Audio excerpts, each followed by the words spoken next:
You are listening to the Horse Radio Network, part of the Equine Network family. What a beautiful day for horses in the morning. You are listening to the #1 horse podcast in the world. Here's your entertaining look at the horse world and the people in it.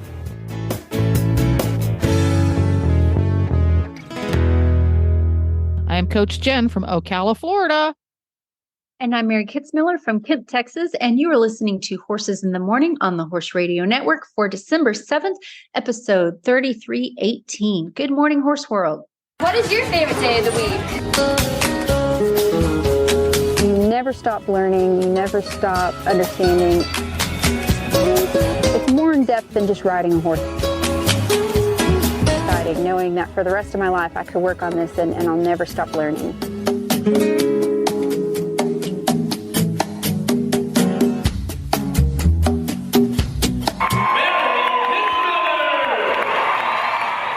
Welcome back, Mary. Thanks for having me. Yay. I always look forward to the show each month because we get to geek out on all things horse training. And this month, we have a guest. Tik Maynard is going to be here. He is a competitor at this year's 2024 Road to the Horse. And if you're not familiar with Tik Maynard, he is a Canadian 3-day event rider. And he has competed up to the highest levels. And he comes down to Florida every winter. And sometimes he comes to Aiken. But he's a little bit outside the box because Tik also uses a lot of training techniques that people in the Western realms and the natural horsemanship realms might be familiar with. So he's a really interesting writer and author of the book In the Middle Are the Horsemen, just came out on audio or will be coming out on audio very shortly. So we're going to talk to him a little bit later in the show. But at the beginning of the show, regular listeners know the first thing we do is jump into Mary's monthly training tip. And of course, I always ask Mary, what's the inspiration for your training tip and what is it? So the inspiration for the training tip came from a training horse that I'm working with right now. He is a Gypsy Vanner Fjord cross. Whoa! And he is adorable. He's about as wide as he is tall. Is he fuzzy all over? Is he super fuzzy? He is, and he's got feathers, and he's such a good little pony. I've fallen in love with him already. And so he's already had a good solid foundation of training. He just needs a little touch up here and there. And one of the things that the owner wanted me to work on is neck reining. And that's something in the Western world that is often seen in more advanced horses where you're riding one-handed and the horse generally works off of a signal. They feel the rein lay across their neck and then they go that direction that the rein is signaling them to go. And neck reining can seem like a daunting thing to teach. And there's a little bit of a misconception that I found out there of you need a special bit to teach neck reining, or it takes years and years to teach it. And it's actually one of the easiest things I teach. Because you're using something the horse already knows how to do or should already know how to do, which is just steer, go the direction I'm asking you to go. And you're just kind of putting a new cue to it. And, you know, the neck reining, of course, comes in handy when you're doing Western disciplines like roping, or you're going to work a gait, or you're going to drag something with your lariat and you need that free hand available. So yeah, that's the training tip. So what I'm doing with this horse, I have him for probably going to have him for about 60 days of training, and he's actually already neck reining really well. You don't need a special bit. You don't have to go out and get a curb bit to do it. You know, typically you show in a curb bit when you're riding one-handed, but if you're just riding around at home, you can neck rein in a hackamore, you can neck rein in a snaffle. And so I'm riding him in a snaffle. So I made sure initially that if I direct reined him. So like if I take my left hand and I draw his nose to the left, that he follows his nose and he steers to the left and vice versa. And he did that pretty well. I also made sure that he understands the leg cues that I'm using in conjunction with the steering. So if I'm steering to the left, I tip his nose to the left with my left hand, and then I put my right leg on him by the shoulder to kind of push the shoulder over. I'm not physically pushing him over. It's just a support cue to say, move your shoulder away from the leg cue. So I checked all of that out with him the first week or so of riding, and he does that really well. And so when they do steer, they're steering pretty good for you. The only thing that I will really do to start neck reining is I will start bringing my outside rein with my direct rein. So I kind of use both of my hands in unison when I start to teach a neck rein. So I tip his, like if I'm going to, I'll tip his nose to the left with my left rein, but then I'll also lift my right rein and kind of move it across his neck. So, and then I will use my leg cue as well. And I'll do that going left and right, where anytime I change directions, I will bring both of my hands up and over. And I kind of act like my hands are tied together. Like maybe I have handcuffs on my hands or something, and I just lift both my hands, bring them across. And once he follows the direction, then I release, because that's what's going to teach him. So as soon as he's steering the direction that I want him to go, I give him a loose rein again and let him know, good, you did it. And now we're going to go off in a new direction. So the release is really going to show the horse that he did the correct thing. So as I do this, it's going to start clicking. He will start equating the feeling of that indirect rein laying across his neck with steering in that direction. So as he gets better and better, I will stop using my inside rein so much. It just kind of happens easily and naturally over time. And once they're getting that pretty well to where I feel like I'm not having to really pull him around with that inside rein, from there, then I'll just put the reins in one hand and I'll just start neck reining. If I go to neck rein and he doesn't listen, I can always put two hands back on the reins and say, nope, I wanted you to go this direction. I'll remind him a couple of times, but then I'll just go back to neck reining. And especially in the lower gates, if, at the beginning of my ride, if I'm just walking around on a loose rein, I'll just start neck reining. If he doesn't get it, no big deal. I'll go back to two hands, help him figure it out. And then I'm always going to be trying to get back to riding one-handed. And if you just sort of get in the habit of that every day, they pick it up before you even know it. I've done Garocha clinics before. So that's where you're riding with the 14-foot long wood pole, and you have to ride one-handed to do that. And I've had people write me ahead of time saying, I want to do this clinic, but I can't neck rein. I'm like, it's okay. We'll do a little bit of that. And it usually takes like one afternoon of practice. And those horses are riding one-handed easily by the end of the clinic. I think people think that teaching neck reining is complex because you so often see pictures and videos and experience it yourself where you're attempting to steer the horse one-handed, neck reining. And in that particular moment, you're asking the horse to turn in a way that maybe he doesn't really want to. You want to turn away from his best buddy and pal who's going the opposite direction. So he throws his head up and you have your hand going way over to 9 o'clock, and you assume that there's something complex about it when in fact, the better option is no, you just, if he's not turning when you move your hand a little bit, you take the rein and you direct rein him and then you go off again. For a rider who regularly steers in that fashion, in other words, they attempt to turn left and their hand has to move way across the horse and the head goes up and the nose turns to the opposite direction in order to get that turn to happen.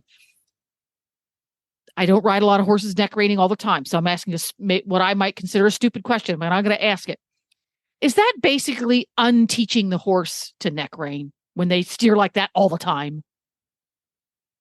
Yeah, so and that's a common pitfall in any kind of riding is when you go right to pulling on the horse as kind of your first cue, you're missing all this opportunity to prepare the horse for what you're going to do. So when I neck rein, I always want to be really slow with my hands, and I'm very purposeful of I'm going to lift my hands up off your neck and I'm going to slowly draw them across. And if you're not immediately following that direction, I've got my leg to come in and help you.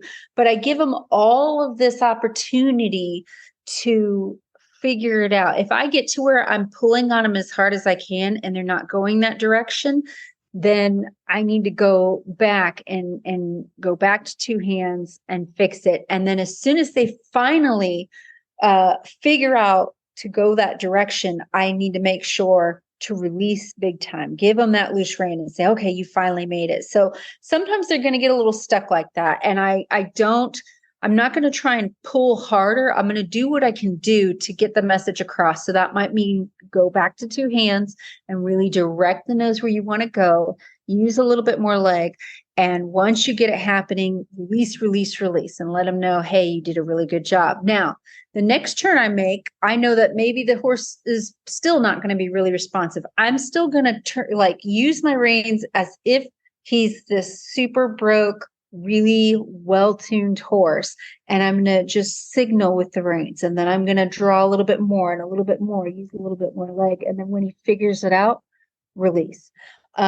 Also, this is something that I'm going to work on in the walk for quite a long time, because that's going to be much easier to teach him than if I just try and gallop off and neck rein at the gallop. So if I have a horse that's difficult to steer, I'm going to stay in that walk and really work on that steering and really rewarding him when he figures out the answer.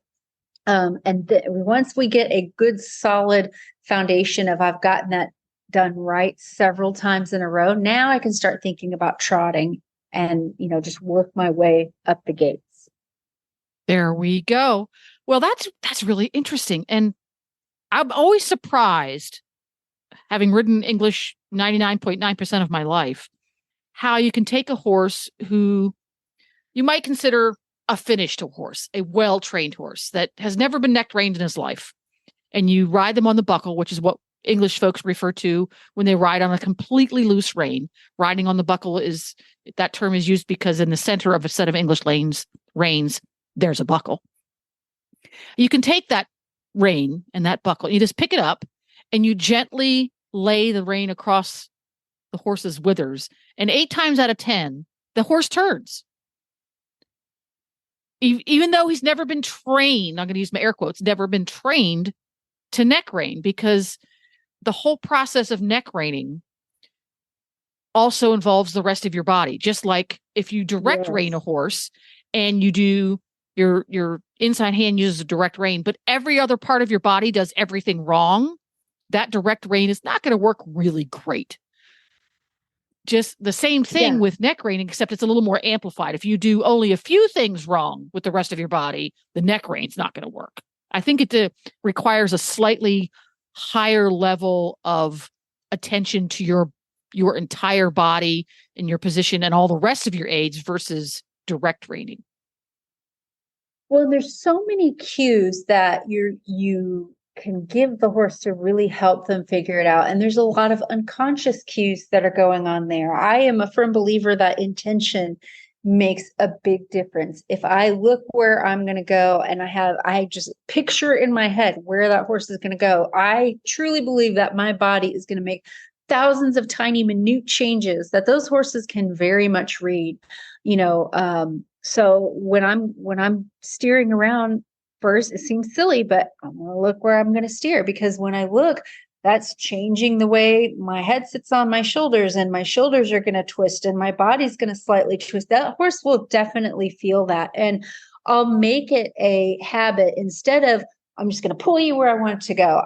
First, I'm going to look, and then I'm going to, maybe I'll open my inside leg a little bit, like give them, kind of open the door for them to step across and go that direction. I'm not going to take it way, way off his side, but I'm just going to lift it slightly off of his side. I'll add in a little outside leg to help steer him where I want him to go. And then when I do bring my hand into the equation and bring that rein aid, again, I'm just very lightly drawing it. And I want to give him every opportunity to follow that feel. And then if he doesn't, I can always pick up on that direct rein and tip his nose and say, that's where I need you to go. But every time I ask, I'm going to go all the way back to what's the least amount I can do to get this through to the horse. There we go. Good stuff. And right after we hear from today's sponsor, we're going to have Tik Maynard on. Some people don't think horses and people communicate. We call those people not horse people. Not horse people don't know you and your horse share a unique bond, or that your horse knows you know they like your dogs. But not so much the barking. At Sentinel Horse Nutrition, we don't knock not horse people. We're too busy focusing on horse people's horses. With extruded nugget feeds for exceptional nutrition and formulas for every need, our wide choice of feeds makes it easy to find the fit for your horse's health. Find theirs at feedsentinel.com. Tik Maynard has competed at the highest levels in multiple disciplines, including modern pentathlon, tetrathlon, the Retired Racehorse Project Thoroughbred Makeover, and in 3-day eventing, where he competed at multiple World Cups, World Championships, and at the 2007 Pan Am Games in Rio. Tik recently published his first book, In the Middle Are the Horsemen. Hey, Tik, welcome to the show. Thanks for having me. So we were talking the other day about I want to start all over again. I talked about editing and now I'm an idiot about saying the right thing at the right time. Do you No want to problem. do that again? No problem. I'm happy to work with whatever. Okay, I'm just going to start right back in there. So one of the big things that you've got coming up actually in I think just a few short months is Road to the Horse. How excited are you to be a competitor in Road to the Horse next year? Well, I don't know if excited is exactly the right word. Sometimes when people are going cross country, they say their horse is excited when actually there's quite a bit of tension or anxiety in there or worry about it.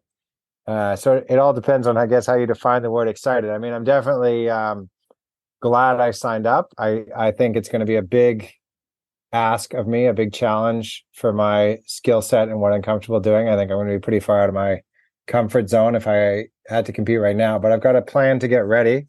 And I'm trying to talk to people that have done it before. And, I'd be curious your thoughts on it and trying to figure out where to focus my time and what mistakes that I can avoid that other people have made. Ooh, awesome. Yeah. Fortuitous. And I definitely.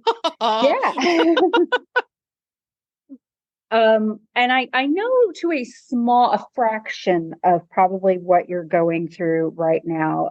I was involved in the competition years back when they first brought out the wild card challenge. And back then it was a little bit different. We actually took a sixes horse home, one of the Remuda colts home, and we trained it for a year. And then we came back to the next Road to the Horse. Then we competed against each other. It was me and like 5 or 6 other trainers.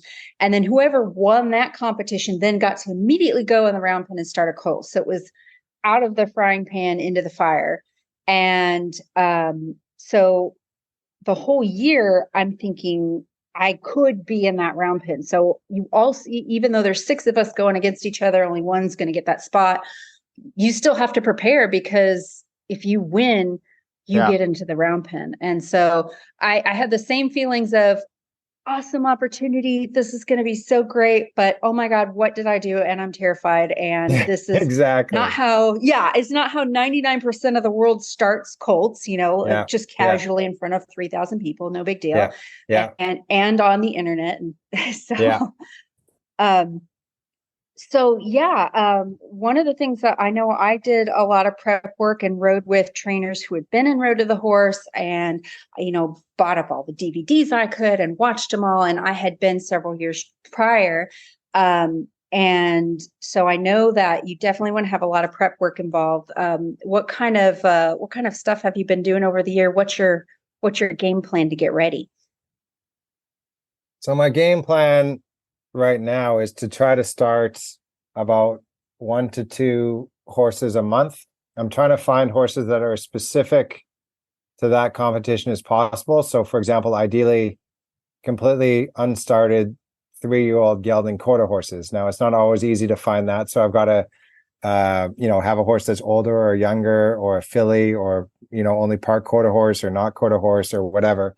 But that's what I'm trying to find. And then at least one of those times, I'm trying to start the horse with somebody watching me, with sort of a coach or a mentor or a trainer, where they can watch me start the horse and give some comments and some feedback, depending on how comfortable they are, kind of telling me what to do. And I'm trying to go really out of my comfort zone with learning new things and really trying to do whatever they tell me to do, even if normally I would do things differently. And I'm going to try to do that all the way through March. And then once I hit March 1st and the competition's at the end of March, I'm going to try to figure out how I want to do it and really only practice the ways that I'm going to do it on the day and make those things really solid. So it's like going out of my comfort zone until March and then really trying to solidify exactly how I'm going to do it. I think that's really smart because, obviously you do want to get out of your comfort zone. This is a new and novel way to start a horse for many people. So you are going to get thrown out of your comfort zone and you want to be open to advice and everything. And I think it's smart of you then beforehand. Okay, now we're going back into my wheelhouse. This is how I feel good doing this because, in the end, you're not going to have anyone on the outside of you will have a pen wrangler, but they can't, tell you what to do. Yeah. So it really does all come down to you and your gut and your instincts in that moment. Weirdly enough, I have done quite a few like public colt starting in front of people, both when I worked for people and I've done some competitions and stuff. But for some reason, I'll get nervous up until that point. And then when I'm in the round pen, it's like, oh, not a problem. It gets easier. I don't know if it's like there's so much going on that it's easier to kind of go into your little bubble and just be you and the horse. And I think the horses really feel that too.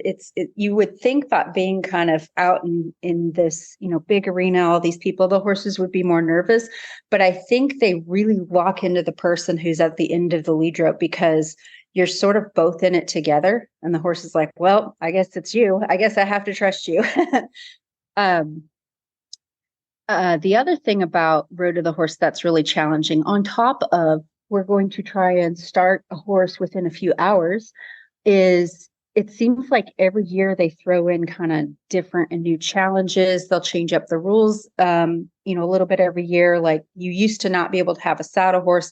Now you can. Sometimes it's been 2 colts and it's, so they really kind of make it challenging and different every year. And I haven't kept up with the competition this coming year. But is there anything like that this year? Are you starting 1 or 2 colts or anything different that they're doing for the competitors? So in 2024, the main draw will be similar to how they've done it before. They'll have 4 competitors, 3 that they've announced, and 1 will be the winner of the wild card spot. And each of us is starting 1 horse. We are allowed to have a saddle horse if we want. We are allowed to ride out of the round pen into the main arena for a certain number of minutes, maybe 10 minutes if we want to. I think the biggest difference, the biggest sort of interesting thing they're doing this year is that the wild card spot will be Thursday and Friday, and the winner of it will go directly into the main event Friday afternoon. And also for the wild cards, they're doing, I think for one of the first times ever, or at least in a long time, they're going to use fillies instead of colts or mares. Which will, depending on who you talk to, that could change it up a little bit or a lot, depending on whether you think mares are either more I don't know what the word is, unpredictable or difficult than a gelding. And then the other thing that they're doing is all 3 wild cards, 3 or 4 wild cards that they've invited are past pen wranglers. So John Barr is going to be the main person and Pat Pirelli is going to be his pen wrangler. And so they switched it backwards. Okay, cool. Yeah. So JD Wilcox is going to be the pen wrangler, and Mike Major, who won is going to be the main person, and Mike Major, who won last year, is going to be his pen wrangler. And Brandy Lyons, who has competed, is going to be the pen wrangler for her person. So they switched it up, which is kind of a cool idea. Yeah, I knew that they were having the pen wranglers be the wild cards, but I did not know that their mentor, so to speak, were going to be the pinlers. That's pretty cool. Yeah, I I love really it. like that idea. Yeah. And those guys, I was doing a quick run through of the competitors. It's going to, both in the competitors and the wild card, it's going to be pretty competitive. And from what I see, at a glance, I think you might be the only one that has a mostly English background, like the 3-day eventing and dressage.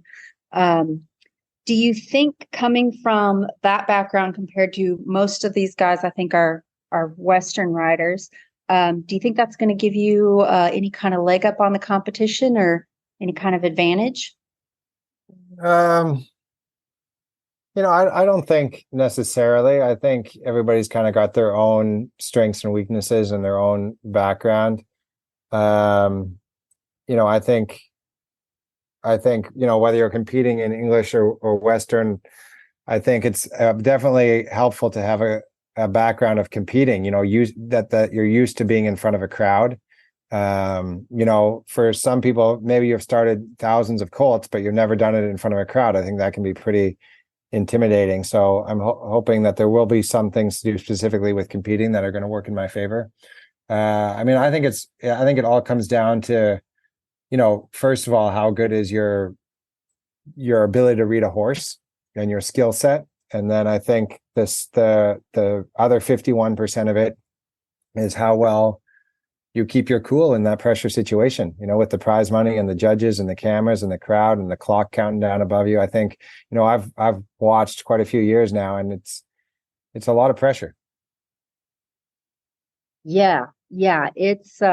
It's definitely tough. And I know for sure it's tough watching. I can only imagine what it's like to be in that particular round pen. But yeah, that's something I think we're all going to be really excited to see. And I hope that the prep work keeps going well. This is kind of a good time of year if you want to get on some Western type horses, because I know all the cutters and reiners and all the Western performance guys are going to be starting all their colts come January. So hopefully you can get a number of good colts to get started. All I want to know is, are you going to wear a cowboy hat?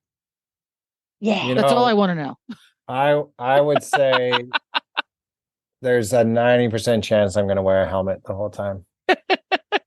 Well, they make the helmet with the cowboy hat on top of it. Remember? Yeah, I'm definitely not going there. And I never thought about that, but you mentioned about one of the many, many layers of this competition is the competitor's ability to focus and do a job with the pressure of the crowd there.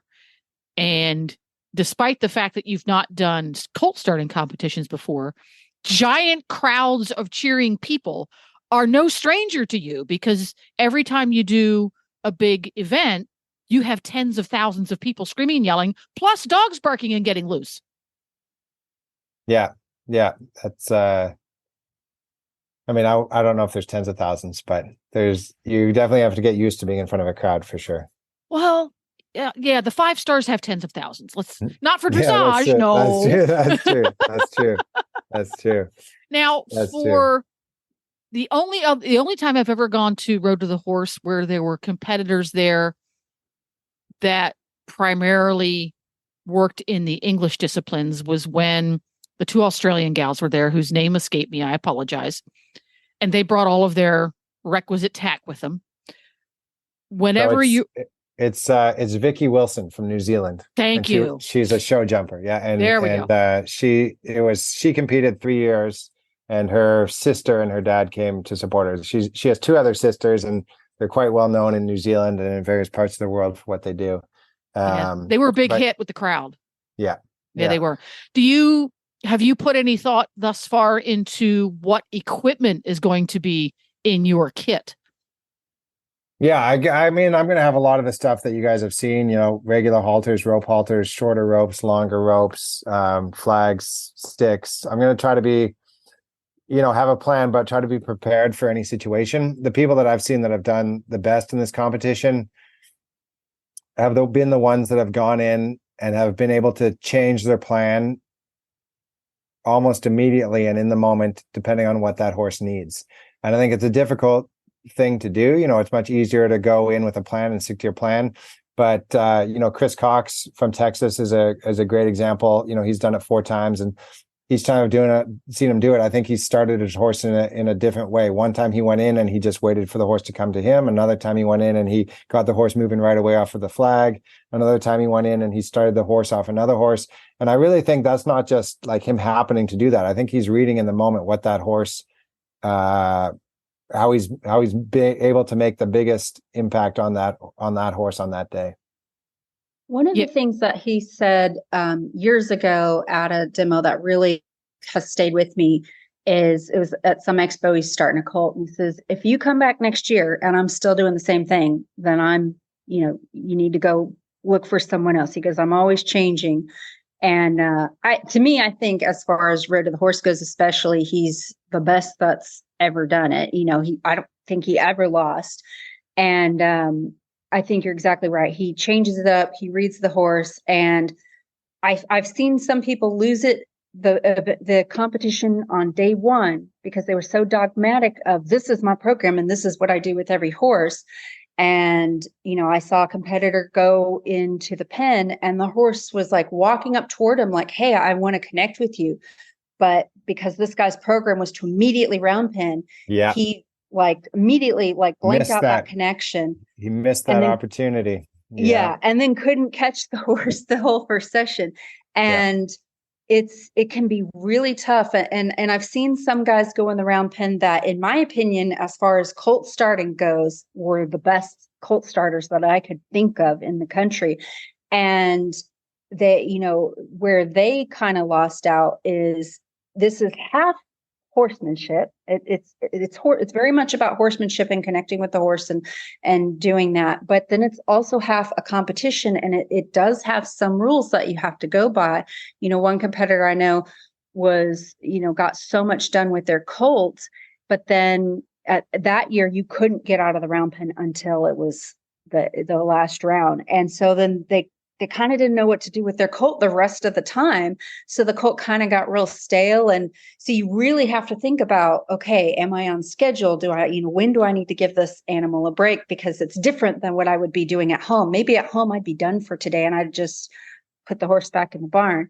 But I have to figure out how to time everything so that when we are in the final round, this is the best this colt has. And, I haven't lost any of those opportunities with that horse. So it's going to be tough. Yeah. Yeah. And I guess, it's so interesting watching previous years and watching where people, whether it's an accumulation of small mistakes that allow them to not do well, or it's one big mistake, and also for the people that do well, it's usually an accumulation of smaller things. I would think occasionally it's like they miss one big moment, like a horse offering a feel, or like really pushing hard in an obstacle when they should have backed off. But I've learned a lot from watching it, and there's an argument that people that it encourages people to go too fast with horses. But if you're a good learner, like if you're a good student of watching people and horses, you can learn a lot, and you can learn as much from mistakes that people make as from when they do well. Yeah, I think that's a great point. And every year that I've gone to see it, usually there's like one thing that'll hook onto, something a trainer did that I thought, oh my gosh, that was a great idea. And I take it home and I add it to my program. It doesn't mean that I'm starting all my colts in 3 hours. It's just, man, I really liked, I remember one year, actually it was the year we did the wild card when Jim Anderson won it. I don't know if it was the first or second year he won it, but he had taught his saddle horse how to side pass up to another horse and ride at liberty. And so when he got on his colt, his saddle horse knew to stick right by his colt, and the colt had the comfort of being next to the saddle horse, and the saddle horse could kind of lead the way and get the colt moving out. And things like that just made me go, oh man, that is the best idea I've ever seen. And I can't wait to go home and use it. And I hope the audience can get as much, worthwhile, just good training advice, even if they're not going to go home and start a colt. Yeah. I mean, I think there's so many things you can learn from people that are good at cold starting or from this competition. And I would like to think that the last thing somebody would take away from it is that I should start a colt in 3 hours, and B, that this stuff that I'm learning only applies to colt starting. Like, first of all, none of these people are starting horses in 3 hours except in like this demonstration format. And B, everything that they're doing with these colts, the feel, the timing, you can apply this stuff to older horses as well. And I think so much of the time when I get a training question, or, someone's got a real problem with their horse and they want to fix it, most of the time, the steps that I would personally take to fix it is from my colt starting program.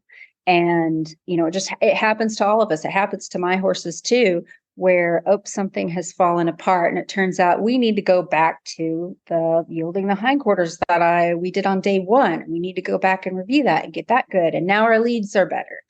And, it's one of those things where everything is just related. And again, most of the time when you're stuck with a horse, the steps that it takes to fix it is usually can be found somewhere in those very basic first steps when you're training any horse.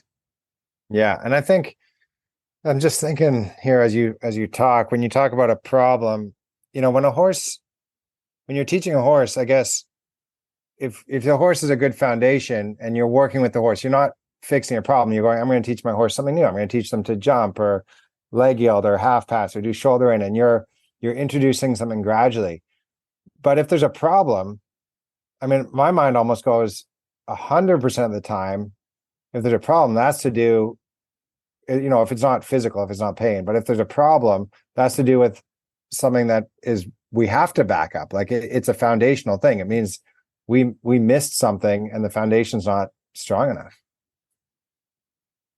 Exactly. There was a gap. There was a hole somewhere that problem has now made that hole obvious. Yeah. Yes. There was a hole, and that hole was probably always there, but it just wasn't severe enough that we realized it or we recognized the importance of it.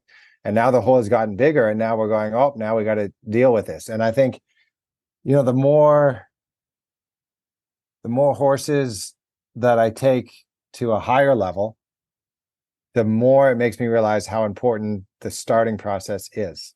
Ooh, interesting. Because something that somebody said, we were doing an interview with someone a long, long time ago that trains horses for police work. Yeah.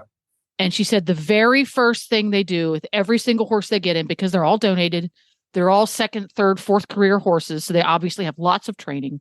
She said they start from square one and pretend the horse has never been touched.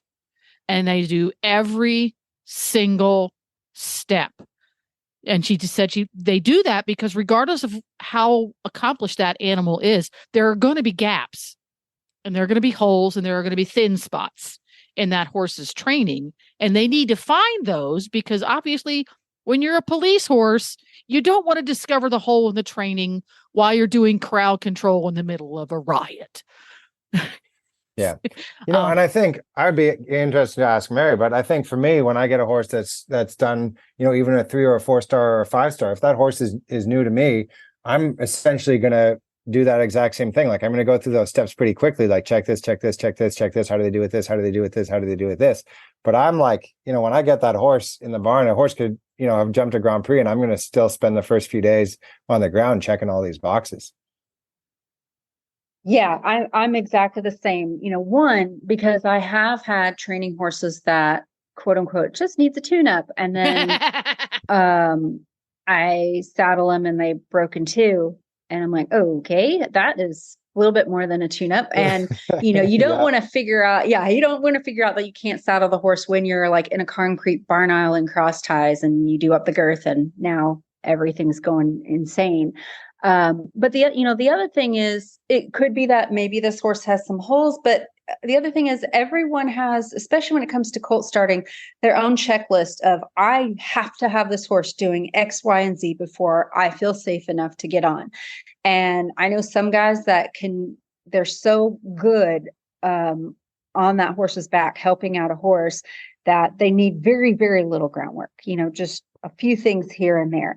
And I have a totally different list than, the colt, some other colt starter has. And so I want to make sure, will this horse hit all the bullet points that I have to make sure that I'm going to be safe? And it just gives the horse time to decompress. I have one in training that I just got in training, and I spent 3 days just checking out the groundwork. And the first few days he was like really antsy, didn't want to stand still. And so I'm like, okay, well, we definitely need this groundwork. But a lot of that was just him settling down. And now that I'm on him and riding him, I'm like, oh, he actually knows a whole lot. But, he hadn't been ridden in a while, and he was at a new place. And so it's never a bad idea. I would rather, quote unquote, waste the time doing groundwork and realize, he was fine, than the other way around, where I'm on the horse and I realize, okay, this is not going to work out really well. Yeah, I agree with you. And some people think of it as like you're wasting time and they want to get riding, but honestly, where I'm at now, I probably get as much or more enjoyment out of a good groundwork session than a riding session. Me too. I love groundwork. And when I first started as a colt starter, I got into colt starting because I was working for other people and I wanted to ride the big fancy show horses, and kind of I looked down on the the basic stuff, because I'm like, I already knew all this. I need to be on the show horses. Yeah. And, then over time I realized, okay, this is valuable information and I'm learning a lot I didn't know, but I still looked at groundwork as a way to, when can I just get on? Like how much, okay, you've done this groundwork, now we can get on. And going into the positive reinforcement training and looking at other things like in-hand, dressage, like the classical work and all of that, I find myself with a lot of horses now, like, okay, you have to get on today, but I'm having so much fun playing with them on the ground. And, but yeah, there really is no end to how much groundwork you can do. Can you tell me how you got into positive reinforcement training? Yeah. And, I got into it. I had been working as an assistant trainer for several years for, kind of natural horsemanship, and then in the reining industry.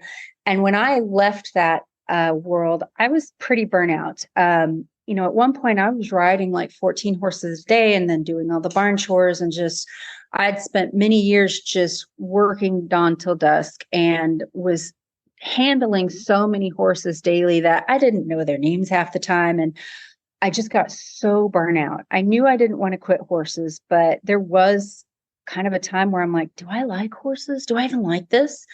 And also in a lot of those barns, there's some aggressive training that can go on. And I've seen all sorts of stuff. And I was just kind of disheartened and burnout. And I decided, okay, I need to break down everything and start over. And I sort of went off the deep end and kind of looked into what I would call more woo-woo things. I looked into a program that it was complete liberty, like you work your horse in a pasture and you're not going to put a halter and lead rope on them. And I got some valuable information from that. But then I started thinking, okay, but I do still want to ride. I do still want to compete. And I had actually found out about clicker training or positive reinforcement training working for one of the trainers I worked for. There was a book by Shauna Parrish. And I read it and I thought, this is interesting. And I can see that this works, but it looks kind of silly and tedious. And it seems like it would take forever to get on your horse if you did clicker training. But that stuck out in my mind, and I went back to it. And my light bulb moment with the positive reinforcement training was, for some reason, when I first got into it, I thought it was only for teaching novelty stuff like tricks and things like that. Because you do see a lot of people will clicker train a horse to like put a basketball in a hoop and fun things like that. But I saw trainers who were using it for like high level dressage.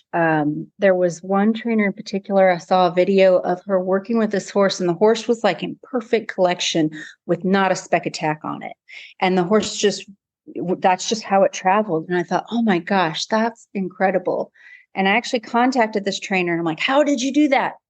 And she said, can you tell us who that was?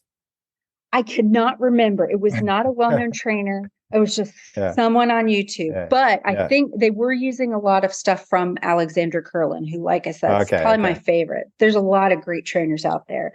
Yeah. But I asked her, I'm like, how did you do it? And she said, well, you just teach them to travel in balance, and then they like it, so they keep doing it. And I was like, no, that can't be the answer. Because I had come from the world of, we're checking horses back and using sidelines. And when we're riding, we're constantly like driving them up into the bridle. And we kind of had to remind these horses over and over, like, get in a frame, get in a frame. And you're just really kind of pushing them to do that. And so for me to come from that world to see a horse that just did it just for the sake of doing it, like he enjoyed it, it like completely blew my mind. And with the positive reinforcement training, I've been doing it for well over a decade, like consistently. And I still don't think I've hardly scratched the surface. I still consider myself a beginner, because it's such a deep well of possibility of what you can do with your horse. And I get so excited. Like, I'm working with a lot of my horses right now, just standing quietly next to them. And I get really excited over tiny changes I see in my horse just standing still. So I could geek about that for like another 4 hours. So, Tik, Yeah. the grand finale of Road to the Horse every year is the famous obstacle course. Yeah. How are you preparing to be ready for the obstacle course? Um, There will not be an elephant trap, a tricaner, or a skinny on there. So there's going to be new stuff. Yeah.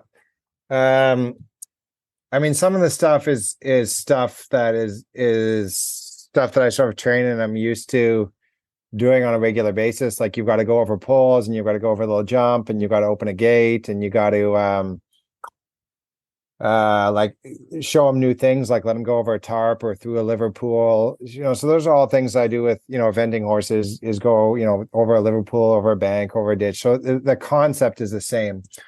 Probably the hardest thing, I think, for me, that's the most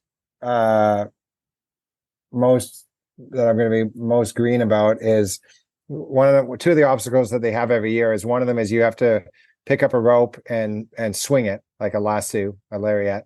And the other one is you've got to pick up another rope that's attached to something like a little kid's car or a 3-foot tall teddy bear, and you've got to drag it behind you. And those kinds of roping skills, I don't really have. And so that's going to be something I'm going to have to get used to a little bit, or just to kind of like maybe skip that obstacle, or just kind of do the best job I can with that one. So are you prepared to get off your horse? Are you prepared to get off your horse and sing in an outhouse? Oh, to sing in an outhouse. Yeah, I'm a good singer. Oh, well, there you go. Yeah, I'm ready to go. So Mary, you had some advice on roping skills? Yes. So there's a lot of stuff you can do with the rope if you're to help fill in for your horse if you're not sure about it.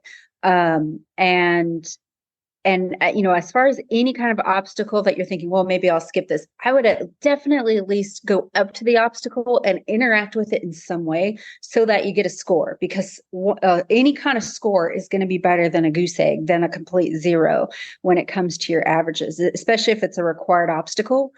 So even if like you take your horse up to it, and even if you are confident in your rope handling skills, but that colt is just not going to do it on that day, I'd at least try to ride up to him, like pick up the lariat, like, look, we attempted it, haha, and then go on.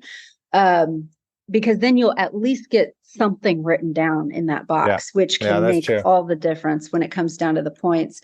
And, if you can find someone in your area who's really proficient in rope handling, that's one thing that I did when showing the ranch classes that I show in. We often have to handle a rope, and there's a lot of things that I didn't know about with the lariat that you can do to help a horse that might be nervous. For instance, like if you're dragging, you can dally the rope and then pick up the rope with your free hand, so it's not like sitting on the horse's rump. So you can, sometimes you show up to a show and your horse is a little goosey with the rope, and you can still make that drag obstacle look really good and protect your horse at the same time. But I would get really good at like working your dallies and being able to pop your dallies off of the saddle horn if you're going to use a saddle horn.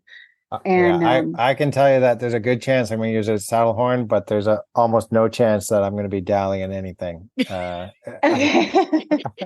just hold it. Yeah, I'm going to be holding it. With dallying, maybe if I practice a lot between now and then, but it just feels to me like there's so much can go wrong. You can't undally fast enough. The horse gets it wrapped around behind the horse's bum and you're facing the wrong way. It tightens up quick and you lose a finger. I mean, it just seems like a lot can go wrong in that situation. Yes. Yeah, that is definitely true. And it's one of the reasons I have never really gone into like roping steers, because I know that's way too fast for me to remember not to dally my hand to the saddle horn. Yeah, that sounds horrible. The best tip I have for that is keep your thumb up when you dally. If you put your thumb down, you will be losing your thumb. Well, possibly, but just like, I mean, you've got another thumb if it gets down to that. That's true. Then I got to learn how to swing the rope left-handed too, right? Yeah. That's okay. Final question today, Tik. We've taken up a lot of your time. Do you have a pen wrangler picked out? Yeah, I got a friend of mine, Nick Rivera from Wisconsin. He's going to be my pen wrangler, and then we're allowed 3 support crew that are going to be right down there. Maybe not next to the round pen, but on the floor with us and helping us pick the horse. And for that, I've got Juliet Kane. I've got a friend of mine here in Citra, Jake Birnbaum, who's also helping me a lot with preparing and roping skills. And then my wife, Sinead, will be the third person. So there's going to be sort of a team of 5 of us that are going to work together and getting ready. Tik's team. Are you going to have team T-shirts or something? That's a possibility. I'm not. You got to have team T-shirts. You got to have swag. I'm trying to delegate that responsibility to somebody else, and we'll see how that goes. Yeah. There you go. Send that to your marketing team. That's right. I know her. I'll have an in. Well, thanks a lot, Tik, for stopping by and spending a little time with us today. And best of luck at Road to the Horse. And maybe as we get a little bit closer, we'll have you back on again to chat a little bit about how it's going. Thanks very much. Thanks for having me. All right. Thanks. Cut. Perfect. Woohoo. Hooray. Mary, where are you in Texas? I'm in Kemp, so I'm southeast of Dallas by about an hour. Do you get horses to start? I haven't lately just because I have got so many of my own projects filling up my stalls. But if you're looking for colts, I could probably put the word out there. Yeah, I'm trying to come out in January to Texas. I've got a couple of people who said that they might be able to find some colts to start. I don't have a sure thing yet, so I'm going to follow up with these people. But if I'm not able to find anything, I might take you up on that. Yeah. I got a couple buddies that do like ranch horses and cow horses, and they might have a group that they're interested in. So I could definitely put word out. Cool. When you're training, what percentage, if you could put a percentage on it, of the time would you say you're doing clicker training versus something else? So with my own horses, it's different with every horse. I've got a Mustang in training right now who is this big, quiet, lovable lunk. And I could explode fireworks in his stall and he'd be like, I don't care. Yeah. So pressure with him, I found myself to where I just was like having to kick and prod and poke on him. And he was like, nah, I don't know. And so he is almost entirely positive reinforcement training because that's what works for him. And then when I get like a Mustang in for a makeover, if it's got any kind of time constraint on it, I will do like traditional type training. And then maybe I'll bring in the clicker for 1 or 2 things that I want that horse doing. With my horse Remy, I'm taking this time before the next show season to rebuild some stuff with the clicker, like how he carries himself in the ranch classes. One of the things I'm going to work on with him is actually getting his ears forward in our pleasure class, because for some reason he likes to pin his ears when we're trotting and loping on the rail. and we lose points for that. So I'll use it to reteach things, or it really depends on every horse. I do it every day with every horse, but some horses will only get it for one or two things, and some horses it'll be like the bulk of what I'm doing with them. I love that. That's a really good answer. Oh, thank you.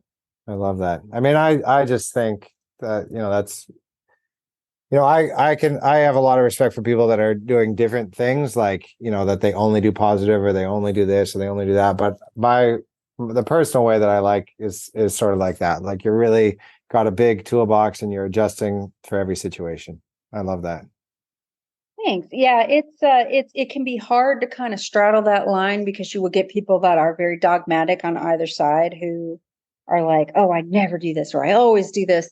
And, I kind of learned to brush that internal and external criticism aside, and, try to work it all together. And for me, especially when I feel my quote unquote cowboy skills have come to an end, like if I have a really troubled horse and I know that someone else could like get a lariat out there and get this horse sorted out in a few minutes, and I know that I'm not good enough to do that, the clicker training always works. It always works. It may take a little longer, maybe a little bit more tedious, but it always works.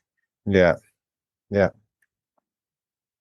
you have it. Well, That just falls back onto that whole read the horse.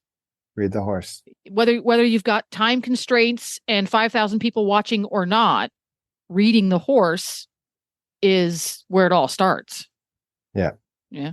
Right. It's where it starts and where it finishes. And it's also something that you can always get better at it. I mean, it's just one of those things that you look back and you've learned something new or some detail, and you're just like, I can't believe I didn't know this last year, Yes. Like crazy. Yeah. Well, there we go. Well, thanks again, Tik. And if you want to find out what Tik is up to, you can go to his website, copperlineequestrian.com. And if you want to get his book, In the Middle Are the Horsemen, you can find it at all major book retailers. Horse and Rider On Demand allows you to train smarter, not harder. Our training video collection, featuring some of the industry's top Western professionals like Bud Lyon, Cody Crow, Ryan Rushing, and more, can help you perfect your horsemanship and improve your performance in the arena. Get access to hundreds of videos and learn more about events like ranch horse versatility, reining, working cow horse ranch riding, and more for just $14.99 a month. Watch anywhere, anytime. Horse and Rider On Demand can be streamed from any smart device. Visit ondemand.horseandrider.com to start your 7-day free trial. That's ondemand.horseandrider.com. And now it's the time in the show for our listener questions. These questions are submitted by our superpower listeners, our auditors. If you want to know how to become an auditor so that you too can submit questions to Mary's show, head on over to Horse Radio Network and look for the Become an Auditor banner. It's floating around the page somewhere. I'm not going to say where it's at because it changes every other year or so, and you might be listening to this show in 2026. So what is our question and who is it from? Okay, we have a question from Gwen. She said, my horse hates the mounting block. I taught him to come and line himself up, and says he makes cranky faces, pins his ears, swishes his tail, sometimes backs up. And it's only when I touch him from the mounting block. Interesting. We have to kind of desensitize him for a few minutes to get through this, and then he'll calm down and stand still and is fine for mounting, and will stand at the mounting block comfortably as long as I want after mounting. He's relaxed, does flexions, can put his head down. It's just before mounting he has a problem. And in parentheses, he won't tolerate ground mounting at all, so that's not a workaround. He gets regular chiro and body work, has had a saddle fitter, having another saddle fitter out next week. We've tried clicker training, grooming, doing other things at the mounting block. There hasn't been very much progress in the last 9 months. She doesn't feel like he's in pain. Body worker says he feels fine. I'm reading through all of this, making sure that I'm not missing anything else important. She thinks maybe in a past life, he had a poorly fitting saddle. Maybe there's still some kind of lingering PTSD from that? So that's a really interesting question and a tricky problem. So let's say that it is not a health body soreness related thing. It still very much could be. It sounds like the questioner has like done their due diligence and then some to figure out if there's anything that might be troubling the horse. You never know. There could still be something lingering, but let's assume that we fixed whatever problems there were. We're good to go, clean bill of health, and we still have this issue. So sometimes when you have had a horse that maybe has had a bad experience, either due to something that's happened in the past or some soreness that used to be there and it's not anymore, and they relate it to a certain cue or a certain piece of equipment or a certain behavior, that thing can then become, quote unquote, poisoned for that horse. So even though this horse is fine, he shouldn't be sore, he's okay, but he's still acting like this, it can often be due to that kind of poisoned connotation they have with it. So in cases like that, and I know that Gwen has tried clicker training, and I know someone in the comments where she posted the question has mentioned clicker training, that is probably where I would go with this. And one thing that I have learned about clicker training, especially recently, is however much you think you're breaking down a behavior to make it more digestible for the horse to understand, it can be broken down even more. This is one of those issues that probably isn't going to be solved overnight in a few lessons. And I know that you've been dealing with this for many months now. But I think several sessions with clicker training with the mounting block and really breaking it down and seeing where's the exact point where your horse starts to go south. So I had an issue with one of my Mustangs on the mounting block.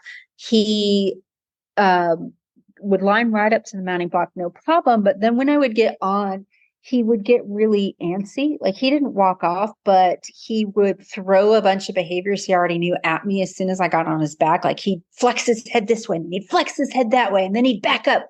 And he just seemed really busy in those first few moments that I got on him.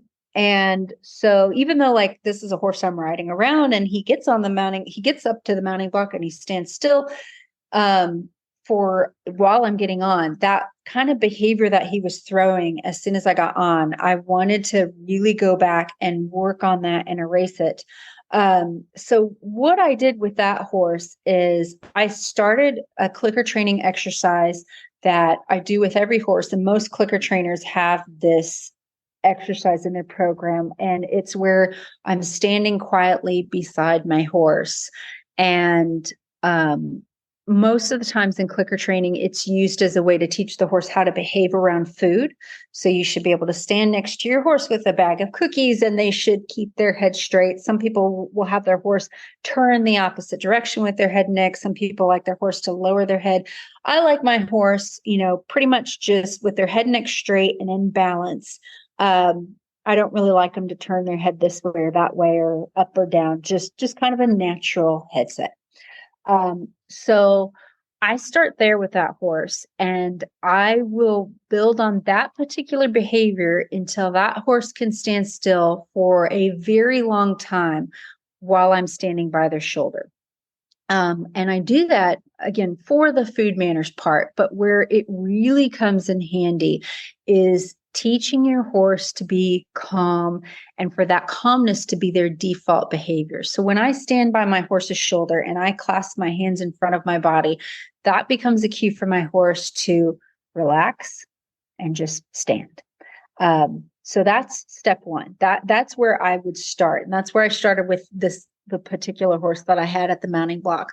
Then I worked on this behavior with the horse standing next to the mounting block.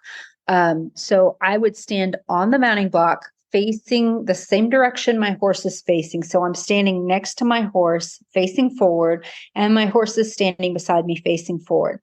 And I start from there. Can you stand next to me on the mounting block quietly? Now, let's stop and there, because we started this whole conversation with how far can we break it down. For a horse who already has mounting block issues, would it be practical to start with standing near the mounting block, a little nearer the mounting block, on both sides of the mounting block, so that the mounting block is in the vicinity, but the horse is not anticipating the cue to come to the mounting block, which seems to be the precursor to the behavior we don't want. So break it down so that being near the mounting block is no longer a trigger. Then you standing on the mounting block is no longer a trigger. Okay. So I felt like I skipped that step, because that's where I would be going. Okay, let's just see if we can stand near it. Okay, go ahead. Yeah. Sorry. No, that's a great point. And I would look for the point in this whole mounting process where the horse says, no, I don't want to do it. So like if you're 10 feet away from the mounting block and your horse is already like trying to turn away and pinning its ears, then you need to start there.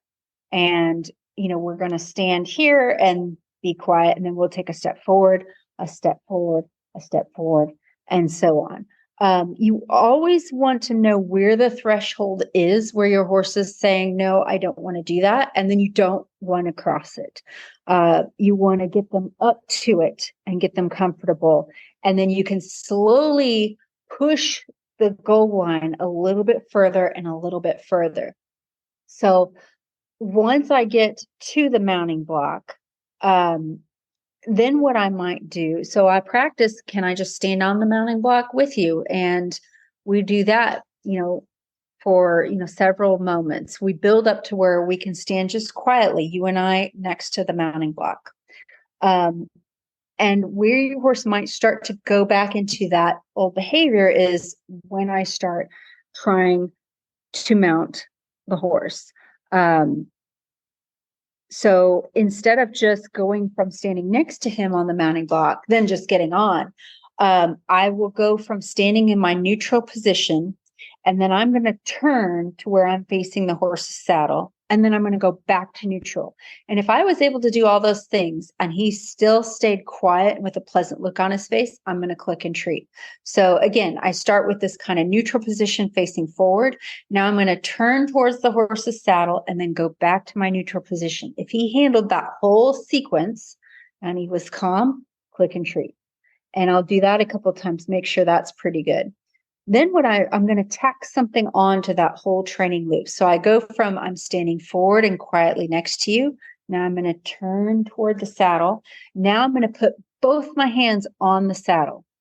And then I'm going to go right back to neutral. So that neutral position again is facing forward, hands clasped in front of me. And if he let me do all of that, then I click and treat. So then I'll go from neutral, face the saddle, hands on the saddle, then back to neutral. If he's great, click and treat. So now I'm going to add on another link to the chain. So as long as it's all staying up under threshold up to this point, and he's staying nice and pleasant and quiet and calm, then I can move on. If not, then I need to stay where I am or even back up a little bit more. So maybe the next step I do is I stand straight forward in my neutral position. Then I go to face the horse, hands on the saddle. And now I'm going to put one foot in the stirrup, but I'm not going to put any weight in the stirrup. I'm just placing my foot in the stirrup, do all of that, and then go back to neutral, click and treat. And then, work on that. And then go from neutral, face the horse, hands on the saddle, foot in the stirrup, put a little weight in the stirrup, and then go back to neutral. So you can see how you just break this down over and over. And what you're doing is you're rebuilding this behavior, but you are also doing this on a very high rate of reinforcement. It's lots and lots and lots of clicks and treats. And you're trying to erase away all the bad juju that horse feels when he's by the mounting block. And in the beginning, it might be pretty challenging for him to stay still and quiet and relaxed for even a moment or two. And you stay with him and you just gentle repetition with that over and over and over again. But the more you build that good, solid history of reward, their feelings toward that mounting block are going to change over time.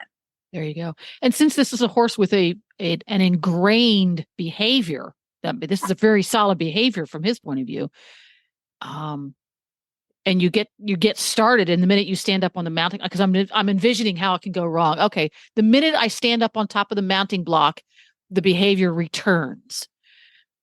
Something you might be able to try is go through the whole process without the saddle on the horse, because you can reach over and put your hands where the saddle's going to be and back. And once you reach that point where, oh, this is working great, start from the beginning, step one, and go through the exact same whole process again with the saddle on as a backup plan if the whole thing's working great until I stand up on the mounting block in my neutral position. I turn. He knows what's going to happen next. But by taking the saddle off, you might change sufficient number of criteria that the horse is not going to anticipate and go to that go-to behavior.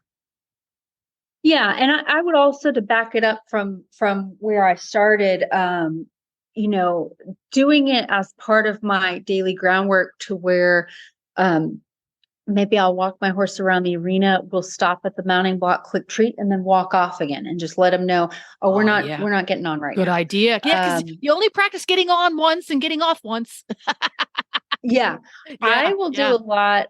I have like 2 or 3 mounting blocks, and I like to walk around 2 different mounting blocks. Be like, oh, here's the mounting block, click treat. Oh, here's another mounting block, click treat. Oh, here's another mounting block, click treat. And pretty soon you will see them change from, oh God, the mounting block to, oh my God, another mounting block. Actually, I was on my big lovable doofus Dougal today. He was the Mustang I mentioned to Tik about the horse that I'm doing mostly clicker training. And I can't leave the mounting block in the middle of the arena when I'm riding Dougal, because he has grown so in love with the mounting block that he wants to just take me to the mounting block every 2 seconds. And today I was trying to get him to canter, and he's like, I really don't want to canter. I want to go to the mounting block. And he actually ran over the mounting block.